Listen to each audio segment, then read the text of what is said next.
ଆପଣଙ୍କ ମନରେ ମଧ୍ୟ ଡାଉଟ୍ ଅଛି କି କୃଷକ ରେଜିଷ୍ଟ୍ରିରେ ଆପଣମାନଙ୍କୁ କେଉଁ ସବୁ ଡକୁମେଣ୍ଟ ଲାଗିବ ଆପଣ ଆଜିର ଭିଡ଼ିଓରେ ଆପଣମାନେ ଜାଣିବାକୁ ପାଇବେ। ତ ହେଲୋ ଫ୍ରେଣ୍ଡସ୍, ମୋ ନାଁ ଫକର ବେହେରା, ଆପଣମାନେ ଦେଖୁଛନ୍ତି ଓଡ଼ିଆ ଶିକ୍ଷା ୟୁଟ୍ୟୁବ୍ ଚ୍ୟାନେଲ୍। ତ ଚାଲନ୍ତୁ ଫ୍ରେଣ୍ଡସ୍, ବେଶୀ ଦେରି ଭିଡ଼ିଓକୁ ଆମେ ଆରମ୍ଭ କରିଦେବା।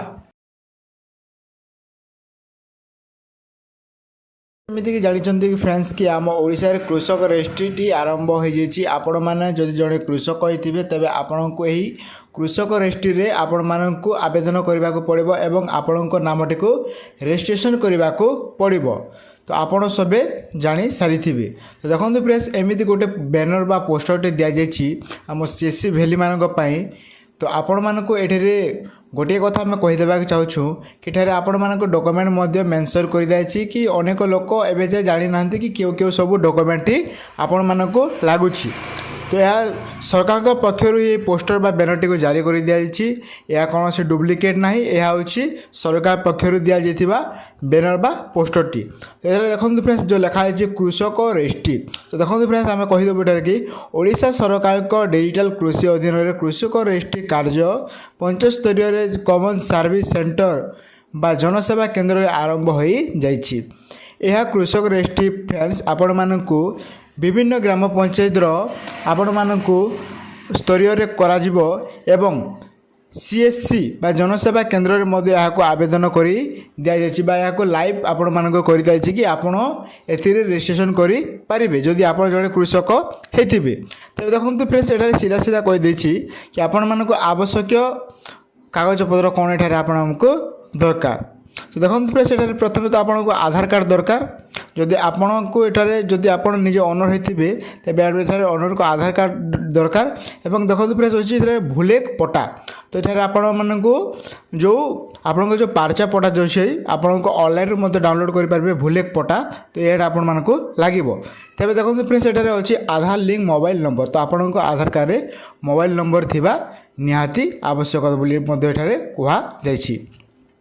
ତ ଦେଖନ୍ତୁ ଫ୍ରେଣ୍ଡସ୍, ଏଠାରେ ପୁଣି ଲେଖା ହେଇଛି ଏହି ପ୍ରକ୍ରିୟାରେ ବିଶେଷ ଅଧିକ ଜାଣିବା ପାଇଁ ନିକଟତମ କମନ୍ ସର୍ଭିସ୍ ସେଣ୍ଟର ବା ଜନସେବା କେନ୍ଦ୍ରକୁ ଯାଇ ଯୋଗାଯୋଗ କରିପାରିବେ। ତ ଆପଣ ଜଣେ ଏଠାର ବେଶୀ ଇନଫର୍ମେସନ୍ ପାଇବା ପାଇଁ ଫ୍ରେଣ୍ଡସ୍ ଆପଣଙ୍କ ନିକଟତମ CSC ସେଣ୍ଟର ବା ଜନସେବା କେନ୍ଦ୍ରକୁ ମଧ୍ୟ ଆପଣ ଯାଇକି ସବୁ ଏଠାରେ ଆପଣ ଡିଟେଲ୍ସକୁ ସବୁ ପାଇପାରିବେ। ତ ଏହିପରି ଭାବେ ଆପଣମାନଙ୍କୁ ସବୁ ଏଠାରେ ଦିଆଯାଇଛି। ଯଦି ଆପଣମାନଙ୍କ ମନରେ କିଛି ମଧ୍ୟ ଯଦି ଡାଉଟ୍ ଥାଏ ତେବେ ଆପଣଙ୍କ ନିକଟତମ CSC ସେଣ୍ଟର ବା ମୋ ସେବା କେନ୍ଦ୍ରକୁ ଯାଇ ମଧ୍ୟ ଆପଣ ଏଠାରେ ସବୁ ଇନଫର୍ମେସନ୍ ପାଇପାରିବେ। ତ ଏହି ପୋଷ୍ଟରଟି ଆପଣମାନଙ୍କୁ ଯଦି CSC ଭ୍ୟାଲି ହେଇଥିବେ ତେବେ ଆପଣଙ୍କୁ ଏହି ପୋଷ୍ଟରଟି ପ୍ରୋଭାଇଡ଼ କରାଯାଇଛି କି ଆପଣଙ୍କୁ ଏଠାରେ ସବୁ ଡିଟେଲ୍ସ ଏଠାରେ ଆପଣଙ୍କୁ ଦେବାକୁ ପଡ଼ିବ। ଯେମିତିକି ଆମ ନେକ୍ସଟ ଆମ ପେଜ୍ରେ ଅଛି, ଆମେ ଦେଖିଦେଉଛୁ ଆପଣମାନଙ୍କୁ ଆମେ କେମିତି ଏଠାରେ କରିଛୁ। ଦେଖନ୍ତୁ ଫ୍ରେଣ୍ଡସ୍, ଏମିତି କିଛି ଆମେ ଏଠାରେ କରିଦେଇଛୁ ଏଡ଼ିଟ୍ ଏ ପୋଷ୍ଟରଟିକୁ। ଦେଖନ୍ତୁ ଫ୍ରେଣ୍ଡସ୍, ଉପରେ ଅଛି ଆମ CSC ID ସେଟା ଆପଣ ଦେଖିବାକୁ ପାଇବେ ଏଠାରେ। ତେବେ ଦେଖନ୍ତୁ ଫ୍ରେଣ୍ଡସ୍, ଏଠାରେ ଆପଣଙ୍କ ଯେଉଁ ଭ୍ୟାଲି ନେମ୍ ଥିବେ ଆପଣଙ୍କ ଭ୍ୟାଲି ନେମ୍ ଏଠାରେ ଦେଖାଇବେ ବା ଏଠାରେ ଆପଣଙ୍କ ଯେଉଁ ଆଡ୍ରେସ୍ ଥିବ ଆମ CSC ସେଣ୍ଟର ଯେଉଁ ଆଡ୍ରେସ୍ ଅଛି ଆମେ ଏଠାରେ ଆଡ୍ରେସ୍କୁ ଫିଲ୍ କରିଦେଇଛୁ ଏବଂ ଏଠାରେ ତଳେ ଆମେ କଣ୍ଟାକ୍ଟ ନମ୍ବର ମଧ୍ୟ ଦେଇଦେଇଛୁ, ଯାହାଦ୍ୱାରା ଲୋକେ ସିଧାସଳଖ ଭାବେ ଆମକୁ କଣ୍ଟାକ୍ଟ କରିକି ଆମ CSC ସେଣ୍ଟରକୁ ଆସିପାରିବେ। ତ ଏଠାରେ ଆପଣମାନେ ଗୋଟେ ଜିନିଷ ଜାଣିବାକୁ ପାଇଲେ କି ଆବଶ୍ୟକୀୟ ଡକୁମେଣ୍ଟ ପତ୍ରଟି କ'ଣ ରହିଛି। ତ ଏଠାରେ ଆପଣଙ୍କର ଆଧାର କାର୍ଡ଼, ଭୁଲେକର ପଟା ଆଉ ଆଧାର ଲିଙ୍କ ଥିବା ମୋବାଇଲ୍ ନମ୍ବର, ଏଠାରେ ଆପଣଙ୍କୁ ତିନିଟି ଜିନିଷ ଆପଣମାନଙ୍କୁ ଆବଶ୍ୟକତା ରହିଛି। ଏବଂ ଏହା ମନେ ରଖନ୍ତୁ, ଏହା ଯାହାଙ୍କ ନାଁରେ ଜମି ଥିବ ତାଙ୍କର ହିଁ ଏହା ଲାଗିବ ବା ସେ ଜମିର ଅନର୍ ହୋଇଥିବା ଆବଶ୍ୟକତା ଅଛି। ତ କୃଷକ ରେଜିଷ୍ଟ୍ରି ବର୍ତ୍ତମାନ ସୁଦ୍ଧା ଆପଣମାନଙ୍କ CSC ସେଣ୍ଟରରେ ଲାଇଭ୍ କରି ଦିଆଯାଇଛି। ଆପଣଙ୍କ ନିକଟତମ CSC ସେଣ୍ଟର ଯେଉଁଠି ଅଛି ଆପଣ ଯାଇକି ଆଜି ହିଁ କୃଷକ ରେଜିଷ୍ଟ୍ରି କରିବାକୁ ପରାମର୍ଶ। ତ ଏହା ଥିଲା ଫ୍ରେଣ୍ଡସ୍ ଆଜିର କିଛି ନ୍ୟୁ ଅପଡେଟ୍ ଭଲ ଲାଗିଥିଲେ ଫ୍ରେଣ୍ଡସ୍ ଆମ ଓଡ଼ିଆ ଶିକ୍ଷାଟାକୁ ସବସ୍କ୍ରାଇବ୍ କରିଦେବେ ଏବଂ ପାଖରେ ଥିବା ବେଲକୁ ଦବାଇ ଦେବେ ଏବଂ ଏହିପରି ଭିଡ଼ିଓ ଦେଖିବା ପାଇଁ ଫ୍ରେଣ୍ଡସ୍ ଆମ ଓଡ଼ିଆ ଶିକ୍ଷାଟାକୁ ସବସ୍କ୍ରାଇବ୍ ମଧ୍ୟ କରିଦିଅନ୍ତୁ। ଧନ୍ୟବାଦ।